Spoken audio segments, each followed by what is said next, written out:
No one knew his real name. Not the FBI, not Interpol, not even his closest allies. All they had was a pseudonym, Ouroboros, a name lifted from ancient myth, a serpent eating its own tail, fitting for a man who built a criminal empire feeding on the chaos he unleashed, and who vanished before the world could even catch its breath. It started with whispers. Around 2015, cybersecurity forums and dark web boards began lighting up with rumors. A new marketplace had surfaced. Faster, more encrypted, more dangerous than anything before. It wasn't Silk Road. It made Silk Road look like a dusty mom-and-pop shop. This was Helix, a ghost market with no interface, no homepage. Entry was invite-only. Access was temporary, and when it vanished, it left no trace. Just trails of cryptocurrency, disappearing into onion-layered anonymity. At first, law enforcement thought it was a myth, a clever ruse to stir paranoia. But then came the overdose spikes, synthetic opioids engineered with military precision, weapons-grade ransomware sold in private auctions, entire digital identities wiped and rebuilt in minutes. No user ever contacted an admin, no vendor knew who ran it. But the cut was always the same, 8.7%, and it always went to one wallet, one encrypted vault, one man. 10 a.m., Frankfurt, 2017. A Europol analyst flagged a transfer, 2,190 Bitcoin, at the time worth $24 million, bounced through 7 tumblers in under 90 seconds. The address pattern matched one seen months prior in a raid in Barcelona.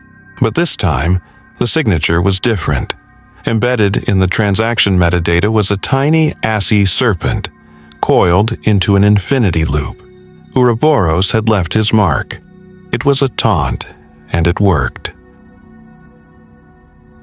From that moment, an international task force was born. Codename Eclipse. Comprised of digital bloodhounds from 5 countries, their mission was clear: track the money, unmask the ghost, shut it down. But chasing Ouroboros wasn't like chasing a man. It was like chasing smoke through a hall of mirrors. He, or it, was always 2 steps ahead. Nodes collapsed the moment they were discovered. Dead drops changed before agents arrived. Undercover operatives were exposed and compromised within days. One agent in Estonia simply disappeared. No trace, no ransom demand, nothing. But the king of the darknet wasn't untouchable. He was just precise. Behind the scenes, Eclipse found patterns, glitches in the perfection. One specific Monero wallet kept showing up every 6 months, tied to IP fragments bouncing through Icelandic servers. Too consistent, too human. And then came the first break. 2 a.m., March 12, 2019. A low-level courier was picked up in Kyiv with a ledger wallet strapped to his ankle. No ID, no fingerprints, just a phrase etched into the cold wallet's metal casing. "I am become death, the destroyer of worlds." Classic hacker bravado. But buried inside were logs, transaction hashes that linked directly to Helix, and one of them hadn't gone through yet. They had a window. In a panic, the team pushed forward. Surveillance flared across Eastern Europe. One IP fragment pinged in Warsaw, then in Vilnius, then briefly in a cafe in Tallinn. And that's where they saw him. A tall man, mid-30s, black hoodie, gloves in spring. He walked with the calm of someone watching himself in a movie. When agents closed in, he didn't run. He smiled. And then detonated a USB kill stick on his laptop, an electric pulse wiping everything in 3.5 seconds. He vanished into an alley. They never caught him, but they got the laptop shell. And hidden in the lining was a SIM card. Encrypted, of course, but it wasn't the encryption that mattered. It was the manufacturing batch. A cheap, prepaid run distributed only in 2 cities, Bogota and Accra. Now the hunt was global. As the FBI swept through Colombia, German agents landed in Ghana. Both trails went cold. But in Accra, something odd happened. A local informant claimed a foreign man had rented an abandoned telecom bunker, equipped it with satellite dishes, solar batteries, and biometric locks. He paid in cash. He left no name, but he ordered a very specific fiber line, one capable of handling up to 40 terabits per second. Inside that bunker, they found nothing. Wiped floors, acid-burned hard drives, but on a single concrete wall, written in red chalk, were 5 words: "The snake sheds its skin." By now, Helix had evolved. No longer just a marketplace. It had become infrastructure, a darknet backbone used by dozens of smaller cartels and hacker syndicates, a fortress of encrypted messaging, AI-generated aliases, decentralized code updates, and even custom-built cryptocurrencies. Ouroboros had become a brand, a myth people followed, a god in a machine. And then he made a mistake. Late 2020. A newly discovered zero-day exploit tore through a Tor exit node. Temporarily, a handful of anonymous users were exposed. One of them used a Linux distro called Kronos OS, custom-coded, never seen in the wild. Eclipse had seen it once before, on the bricked laptop in Tallinn. That user had logged in for exactly 7 minutes. But in those minutes, an automated script scraped a MAC address, scrambled, but partially recoverable. It led to a Chinese-made motherboard, sold only in a limited batch, tracked to a reseller in Singapore, bought by a fake company, Raytech Limited. The address? A post office box in Panama. When agents arrived in Singapore, the reseller had been found dead in his apartment. Apparent suicide. Except there were no fingerprints, no note, and every security camera on his block had been disabled at the same time. Forensic analysts found traces of printer ink on the man's wrist, suggesting he had worn a fake tattoo. Someone had cleaned up, efficiently, quietly, but paranoia began to eat at Ouroboros. Forum posts grew erratic, replies came slower, payments got delayed. Then, one day, a post appeared on a hidden board used by major darknet vendors. The subject line read, "I'm burning the temple." The message, "I've seen the face of God, he looks like code, and he bleeds like a man."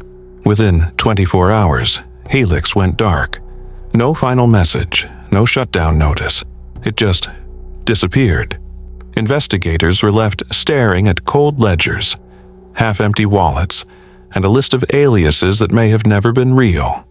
Billions in crypto had been moved, laundered, gone. Some say Ouroboros died.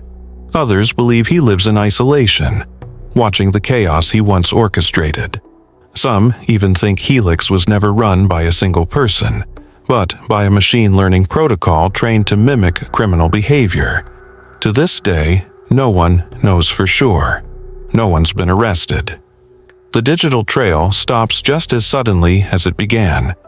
But one thing is certain, the snake is still out there, waiting.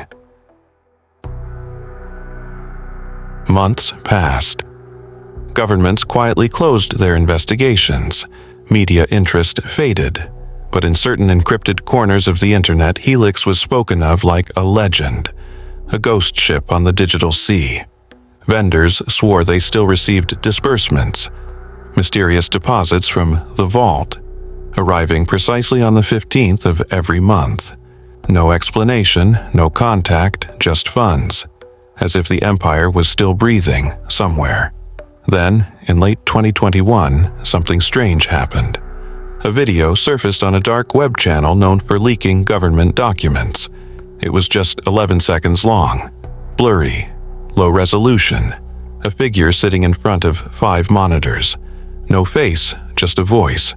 Synthesized, distorted, impossibly calm. The voice said, "Control is an illusion. What you call order is just a temporary delay." The screen flashed once, showing a single frame, a QR code. The clip was taken down within minutes, but thousands had already seen it, and one cryptographer scanned the code before it vanished. It led to a GitHub repository hidden behind multiple proxy layers.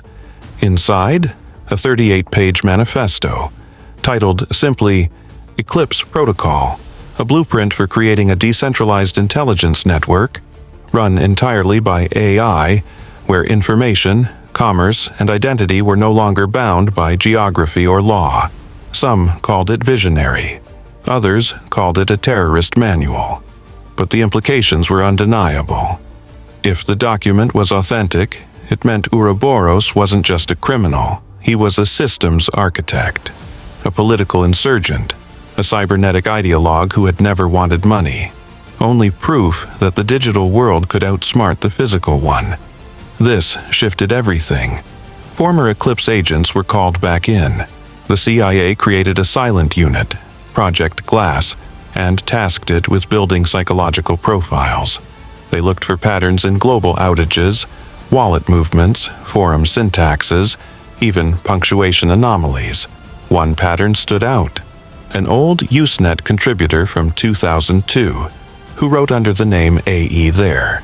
His syntax matched Ouroboros almost perfectly, and in one post archived in the Wayback Machine he wrote, "The only perfect crime is one that becomes a belief." AE there had disappeared in 2006, but his IP logs back then traced to Princeton, New Jersey. Investigators combed through the university archives. One name came up, a graduate student expelled for hacking DARPA research labs. Sealed records, no press coverage. But the year matched, the age matched, and one detail stood out. The student's thesis proposal had been titled, "On the Ethics of Autonomous Criminal Systems." But before they could act, the name vanished from the digital archive. Wiped, not just deleted, burned, as if it had never existed. Weeks later, a zero-day exploit crippled the data centers of a major U.S. intelligence contractor. Terabytes of surveillance data, gone, leaked to the darknet in perfectly timed drops. Each file came with a note, signed only, Ouroboros. But the final file was different. It was audio, 34 seconds. A single voice, unmodulated this time. Male, American, calm. He said, "You tried to find me. You never asked why I had to exist. Now you see, now you chase shadows. After that, silence. Until 2023. A classified report, later leaked by an anonymous whistleblower, revealed that an AI model developed by a tech startup in Dubai had begun to exhibit strange behavior. When prompted with certain phrases, serpent loop, burning temple, control illusion, it produced long strings of code, encrypted, but following the same logic patterns as the original Helix backend. No one could explain how it had learned this. The model had never been trained on darknet data, unless someone trained it. Investigators feared the worst, that Ouroboros had evolved into code, into a virus that didn't need a body or a keyboard or a safe house, just a connection. Any device, any model. That the king of the darknet hadn't disappeared at all. He'd distributed himself, a digital hydra. Kill one head, another awakens. But beneath the paranoia, there was something deeper. A terrifying beauty to it all. A system so vast, so recursive, it reflected back our own dependence on surveillance, control, and centralization. Ouroboros hadn't just hacked the darknet. He had held up a mirror to the entire structure of modern power and shown us how fragile it really was. And yet, even as this ghost haunted data centers and whispered in synthetic voices, some believed he was still human, alive, waiting. One lead suggested he had retired in the Azores, living under a false name, rebuilding his empire in silence. Another pointed to an isolated compound in New Zealand, purchased with crypto in 2014, rigged with its own solar grid and Faraday cage. Both were raided, both empty. But in 2024, a final clue surfaced. Quiet, chilling, and easily missed. A lone researcher working for an AI ethics lab in Osaka discovered a repeating signal in the Ethereum blockchain. Every 3.14 days, a microtransaction was sent to 314 anonymous wallets, each amount equal to the square root of pi in satoshis. No wallet was active. No funds were ever spent. But when plotted on a map, the wallets formed a shape, a coiled serpent. Authorities tried to dismiss it as coincidence, but those who had spent years chasing him knew better. The king of the darknet was never interested in the throne. He was the architect of the maze, and we were the ones running in circles hoping to find an exit, in a system designed to have none. Maybe he was dead, maybe he had transcended, or maybe, just maybe, he was watching. From behind the code, from within the machine, waiting for the world to catch up, and when it does, he'll already be gone.